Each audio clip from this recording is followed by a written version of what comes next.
And welcome back to Tomb Raider. And extra play and level art design and Raiding Tombs. Raiding Tombs. Wow, this is a very pretty area. It really is. There's my professional analysis right there. I'd be proud if I had made this area. Yeah, no, you should absolutely should be. This should go in a portfolio. I'm gonna put it in my portfolio. Whoever made this area, whoever actually made this area Crystal Dynamics, good job. You did well. I was just noticing every time I jump over near the waterfall, I get a little bit of camera sprinkle of mist and rainbow stuff, sprinkles, which I kind of like. I know we talked about kind of the stuff on the camera effect a little bit, but that actually is kind of a cool little bit. Is this over the area we were before, or does it just look similar? Nope, no time for.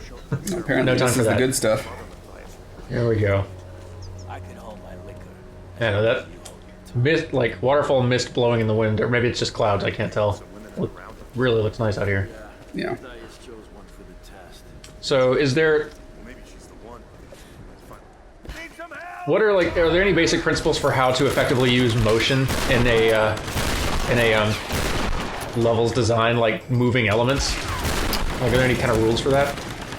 I think compositionally, there's just an understanding that if a thing moves, your eye's going to be drawn to it, and so you take that into account. Okay. You know, whether it's grass blowing or banners or mist or whatever.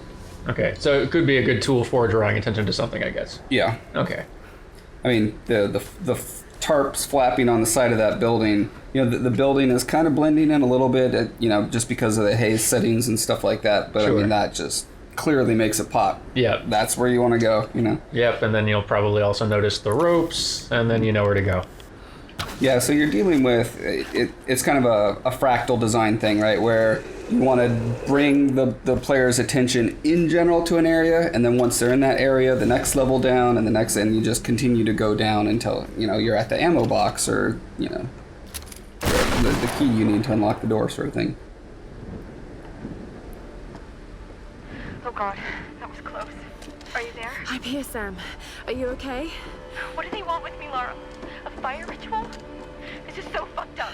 I've not been paying attention to the Coming to get you. camera To get you out of there. animation on stuff like Please help me, Laura. focusing on. I should have been paying attention to how much camera shake they're adding, given the scene. There's not a whole. It's still a little bit handheld feeling right now, but not very shaky. I feel like there are other scenes that have been in more intense moments, or when she's feeling more scared and kind of frightened by the environment, where it does move around a lot more. Mm-hmm. Yeah, it's getting back to that conversation we were having a while ago about the trends that pop up in film and games. They go overboard with it, and then they find a nice way to use it subtly. Yeah. And I think that's a good example. Handheld was that thing. Yeah. When The Office started doing it, and then every sitcom started doing it. And even using the weird sort of The Office's premise of there are reality filmmakers for some reason. Yeah. I think I was supposed to do something other than die there. Probably. Oops. Maybe that's the end of the game. Oh, cool. Credits roll and come back for the sequel. Wait. Oh, I was supposed to hit square. Okay. Well, that was expertly done, Laura. Well done. And they did not notice that. Too busy thinking about The Office. The Parks and Rec is the show that kind of took the format but made it non-explicit, which was a really weird middle ground. I love this show. Yeah. It's so weird. They'll talk to the camera, they'll give sideways glances to it, but there's never any indication that there is a documentary being filmed. Yeah, I've not actually watched much Modern Family. Is there a documentary being filmed for that too? Because they totally do that as well. They do, and no, there is not. See, yeah, it's taking... It's become its own idiom or whatever, right? I think that is what is known as mistaking form for function, but I'm not 100% certain. No. Oh, I'm on fire. Ooh. Oh, you be on fire. Your turn. Oh, okay. Well, be shot with a shotgun then. You'll have to settle for that. Oh, and Oh, good. So I'm curious if you can run across that or not, because it's not white, it's red. Oh, that's true. But I can walk. Okay. Interesting. So they're stretching their palette of rules. A little bit. That's fine. That one was pretty, like, I guess it's got a little light on it, and it does have a bright color on it, at least, so it may hopefully still draw some attention, but yeah, bending the rule a little bit. I wonder if internally they had a rule that was primary path white, optional paths red. Oh, that could be interesting to see if that's the ball either. More fire. Yeah, because I know you could go down underneath, and I'm not sure if that's an optimal path or the top one is. Oh, I see. Generally, top paths are the optimal and optional, That's true. that you reward the player with for being creative and explorative, right? Yep. So I guess I may have run out of optimal paths, so let's just jump down. Ow. Ammo. Reward. Yep. But yeah, you're right. I guess that wasn't white because it was an optional path that I was clever enough to find, even though it wasn't white.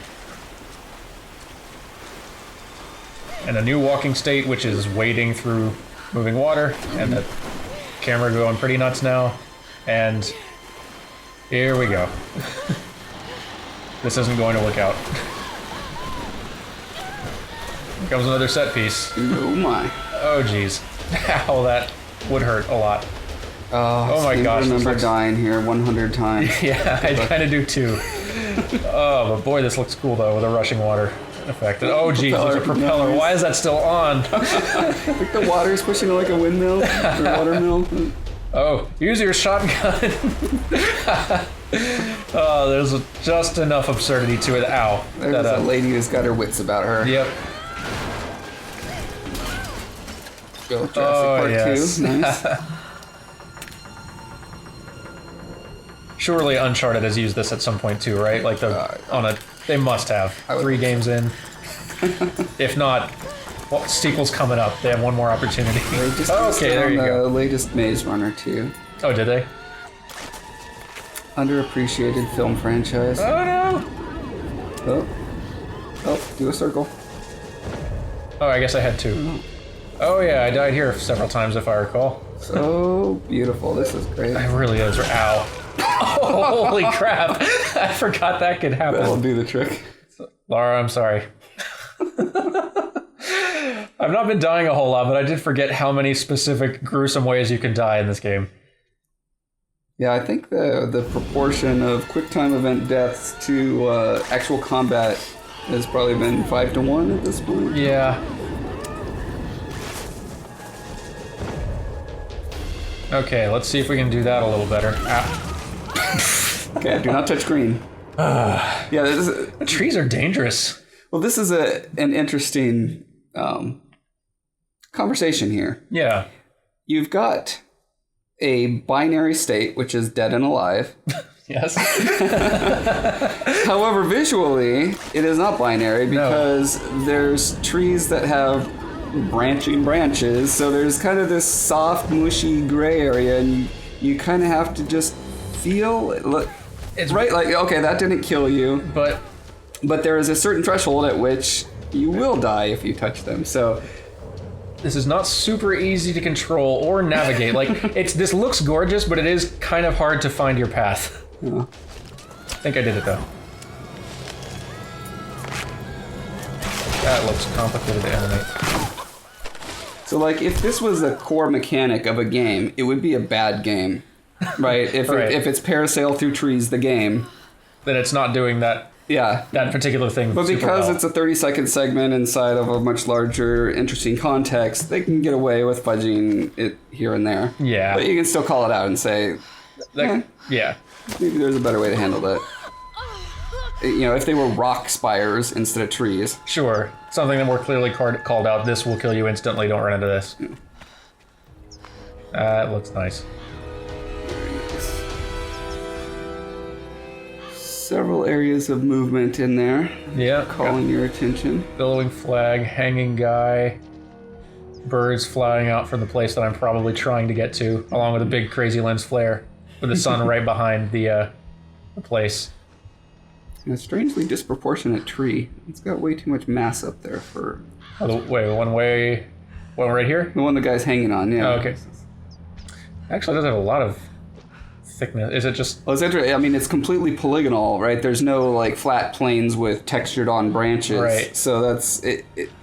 Most trees are not... You know, when you strip them down to that point and they have to be polygonal, you're going to see places where it's not so great. Sure.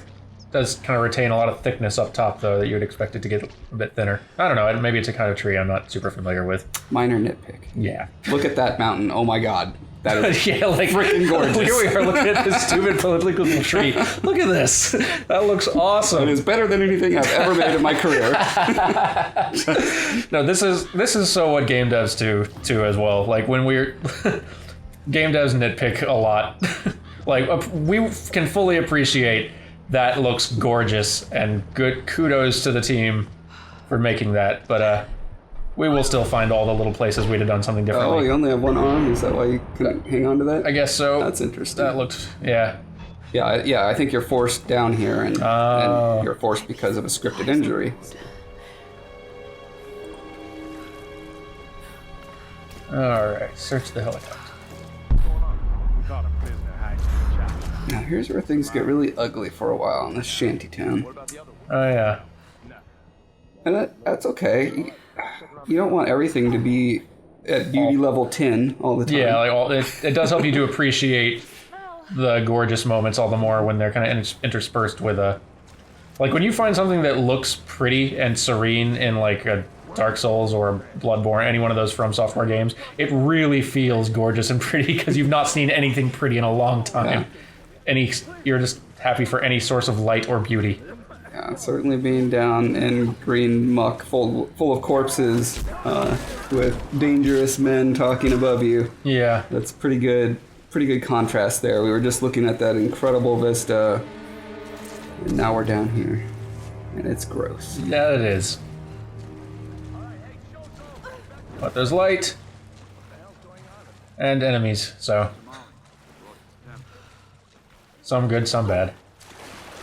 There we go. Okay. The helicopter is one of the first major interesting things you see, which is good because I believe that's where you need to end up at the end of all this. I believe so. I think that's what I'm headed toward. All right. So, Walt Disney, when he was developing Disneyland, he had he called the features in his park, for whatever reason, weenies. And that's right. His thinking behind that was they're like a hot dog that draws, park goers' attention to. And he was very purposeful with putting his weenies in the proper places. And so when you see, for instance, the Matterhorn Mountain, once you come out of the main street of Disneyland, you'll see a variety of these features, and you get a sense of, I'm attracted to that the most. I want to go to there, right? And so that's something that we're always thinking of with our sight lines.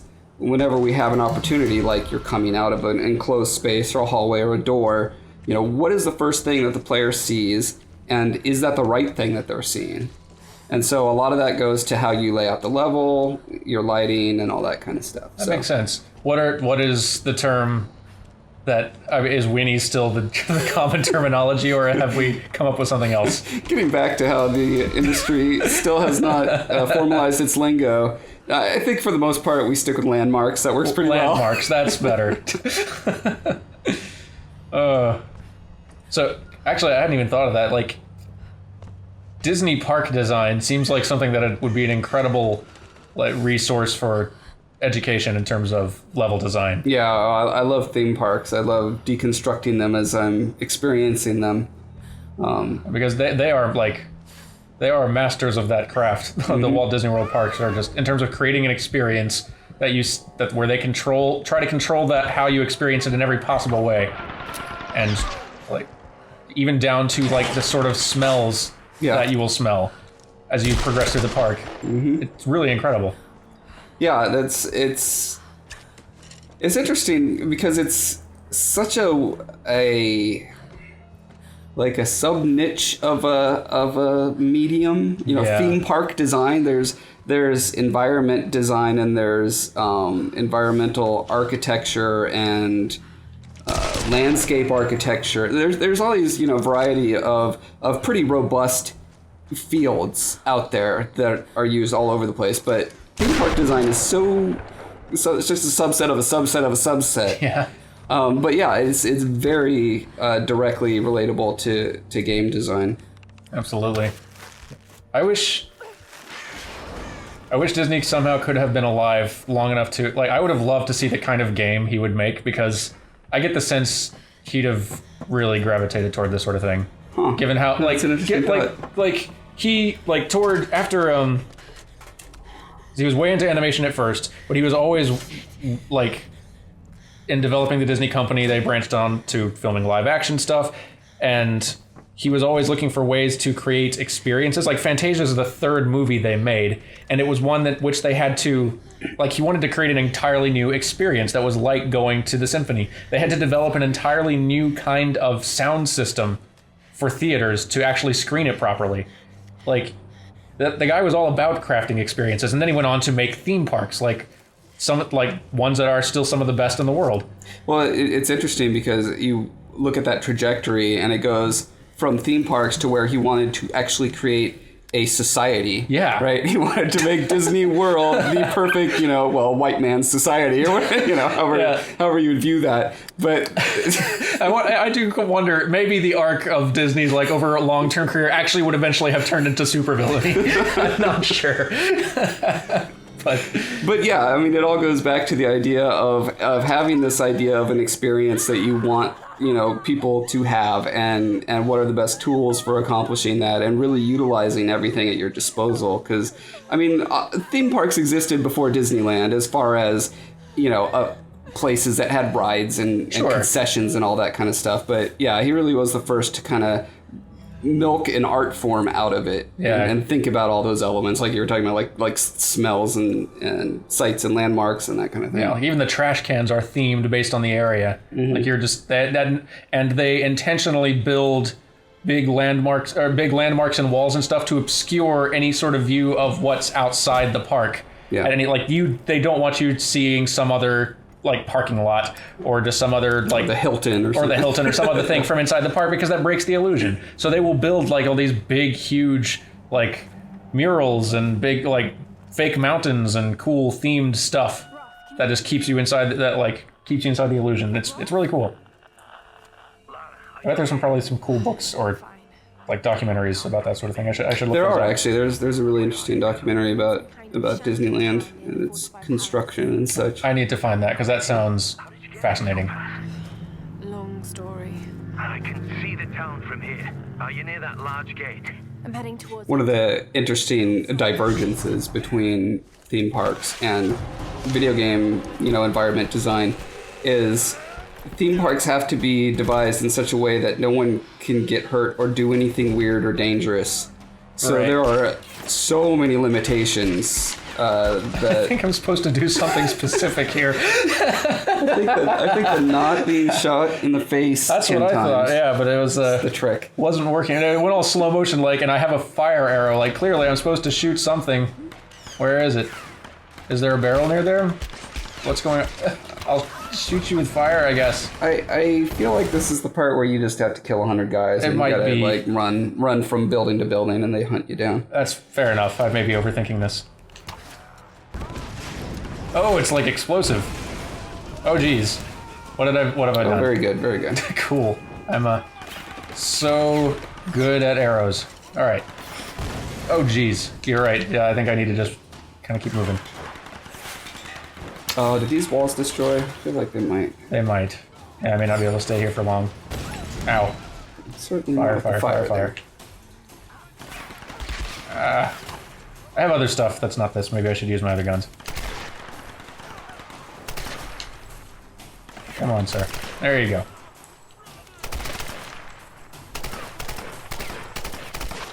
Yeah, so where theme parks and video game environments differ in the safety aspect, they're still the same in the psychological aspect, in that we're trying to direct players to have a maximally enjoyable experience. Maybe enjoyable is the wrong word. Like, I don't want to limit it to the whole, like, games are only for fun sort of thing. Like, but it's engaging. yeah, Like, some we're trying to get an experience of some kind into the head of another person, totally, right? whatever that may be for the particular thing. Yeah. And so, yeah, a lot of the tricks are definitely the same. And all the research that I've done on theme parks, I've found extremely applicable to what I do. Go on. Be on fire. Be on fire. Ha! Oh, jeez. Oh. Now I am the one who is on fire. How's your own medicine taste? You know, that's fair. I do really... Ow. What happened there? I don't know, but... Swan dive. Got shot by something. And it's still shooting me. Yeah, you don't want to start. I'm not there. really having a chance to... Jeez, let's get out of this mess. Yeah, this is where you get into some cat and mouse stuff going on here. Oh, geez, this is a bad place. I shouldn't be here. Okay. I do actually like the layout of this whole area. Looks really cool. Like lots of levels and paths and stuff. Oh, back to this. Ha! Fire. Oh, maybe this whole area will catch into flames. Yes, okay, that's what it was. The cutscene might have alerted me to that, and I didn't pay attention. And then that's your chance to kind of get in a more controlled area where you're not on the vector of 10 people at once. Yeah.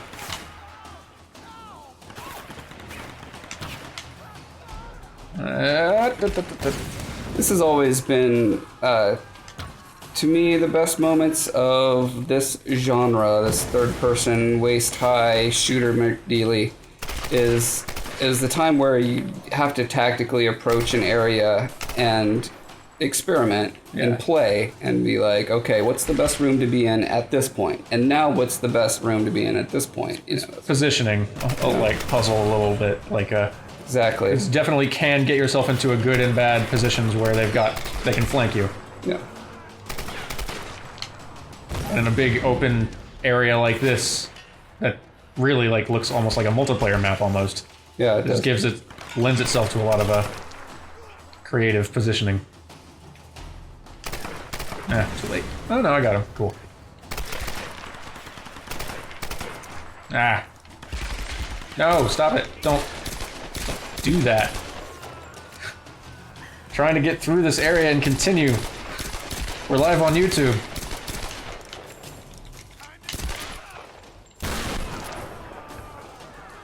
Okay, there. Boy, they are endless, aren't they? Close to it. There we go. Very nice. Urgh.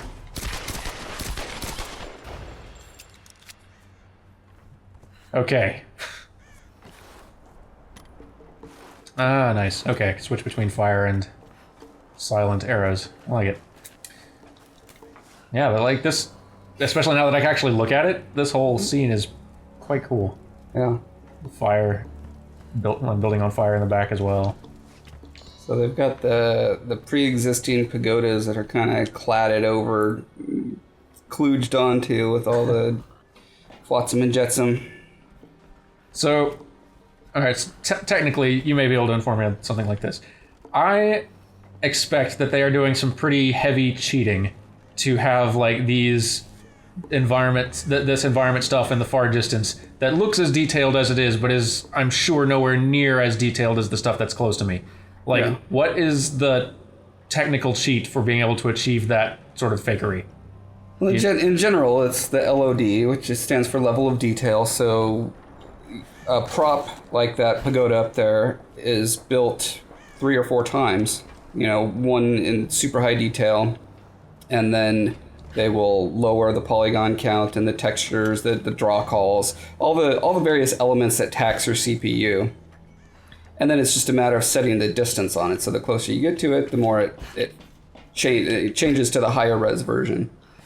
And different engines are better or worse at those various features. And so yeah, not having worked with this engine, I can't say exactly. I mean, it's possible that whole thing there is just a custom prop made specifically for this set piece to be seen from this angle. That's possible. And that's like, it's the most time consuming, but also the best for performance. Sure. So there's always that trade-off. And they do have a lot of landmarks that you know you're aiming for, but they are in the distance. That seems to come up a lot. Okay. Third time this has happened? Yeah, it does happen a lot. My hair is not hanging down. Oh, look at that. Ah, jeez. Okay. Got some serious product going on there. It's okay. It's, again, an imperfection that is really minor. That, it's because we are faking our physics. Like, it's not actually... why am I still... Can I... Is there something I can shoot to get down, or am I just gonna... Is this just what I do now? This is who you are. Upside down shooter gal. I'm gonna adjust to my new life. Seriously though, is there a thing okay. Could you have done that all along? I think I could have, yes. Oh jeez. It's like those cats that really don't want to be picked up, but you pick them up and they just kind of limply hang there. Yes, absolutely. Another sacrifice. My God, what's driven them to this? Oh, what was I talking about? I don't remember. No, you're nitpicking and talking about nitpickiness. I think it should be noted again that we're 100 times more nitpicky on our own stuff than on anyone else. Oh gosh, yeah, no one is harsher than game devs. Like, we may not be harsher in terms of just like projecting like being angry about it, but boy, we like, since we do this stuff every day, like every time we see something we would have done differently, we'll always be that just like that just like critical family members like, I don't know if I'd have done it that way. Well, and within our own teams too, right? Oh, totally, like, yeah. I'll complain to my coworker and say, why didn't you do this instead? And they'll complain to me, and I'll say, oh, yeah, I really should have noticed that, but I was thinking of these 12 other factors you need to consider when... Yeah, that is why having, outside, getting feedback is useful. Because sometimes there really is stuff that if you'd have thought of it, you'd totally have done it that way. That you just didn't think of it. And then when you do think about it, it's after the game's shipped and it's too late. Yep. Like, oh, I should have done and you that. do it for the sequel. Oh, come on. Move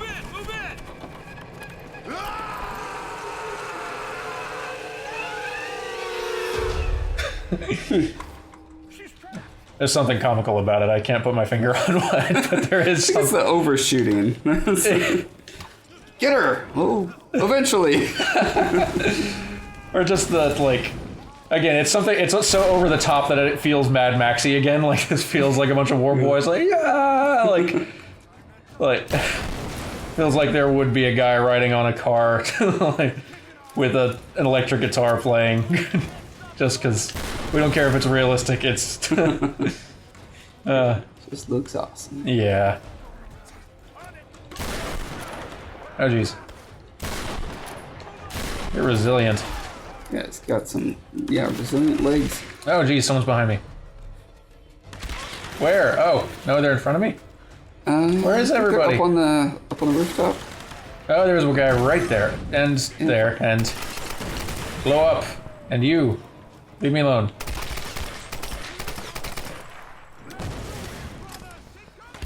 Ah, people everywhere. I'm ready to be done with combat. I want to climb stuff some more. Ah, jeez. No, stop. Okay. Take a minute to... Alright. Oh, shit. Oh, is that it? Cool. Okay. So there's a crank. Cool. Okay.